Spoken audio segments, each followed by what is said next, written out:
Our top stories this week. The Associated Press does a study finding that at least 786 children in the United States died from abuse or neglect while under the watchful eye of CPS over the last 6 years, with the state of Florida taking the lead for the most known child deaths by CPS failures, and a rise in child abuse hysteria and knee-jerk reactions regarding the desperate attempts to fix the problem sure to follow. In Colorado, an audit shows that some counties are not properly conducting background checks on the relatives looking to become foster parents to stolen children. In Oregon, they're blaming computer problems for the child protective industry's overbilling of the federal government by $23 million.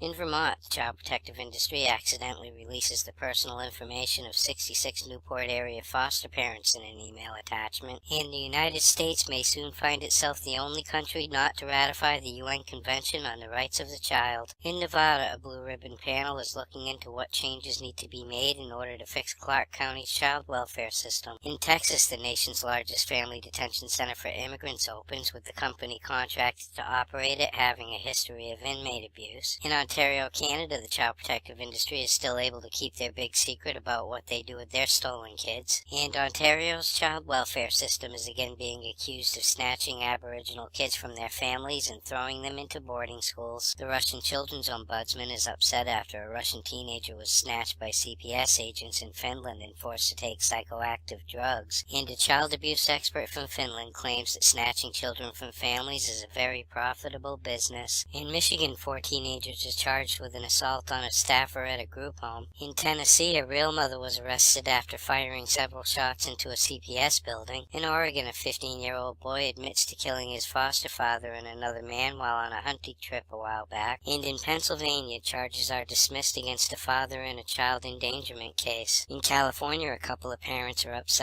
about the lack of answers they are getting regarding their 2-year-old daughter who died while in foster care. And in Texas, a foster mother gets out of jail and is granted a new trial after spending 7 years in prison for the death of a foster kid. In Oklahoma, a church pastor was arrested for sexually abusing a foster child. In Australia, a foster father loses his position of trust after taking naked pictures of his foster daughter and her friend. And in England, a foster parent was found guilty of 15 sexual offenses against young boys. In Florida, the state refuses to pay out the $5 million to the twin brother of a little girl who was beaten and killed by her adoptive parents. In Texas, a child advocacy group files a class action lawsuit on behalf of 1,200 foster kids. The same group also just lost its desperate bid to sue the pants off of Massachusetts for all of their child welfare failures. And in Missouri, a homeschool family is suing the child protective industry and the police after law enforcement entered their home after a tip from CPS without a warrant and tased them. In New York, a judge denies a couple's request to revoke the adoption of their Russian children. And finally, tonight in New Jersey, somebody slashed the tires of 36 state-owned vehicles that were parked behind the Child Welfare Office in Atlantic City. For these stories and all the latest dirt on the child protective industry, visit www.legallykidnapped.com. And until next week, this is Baby LK,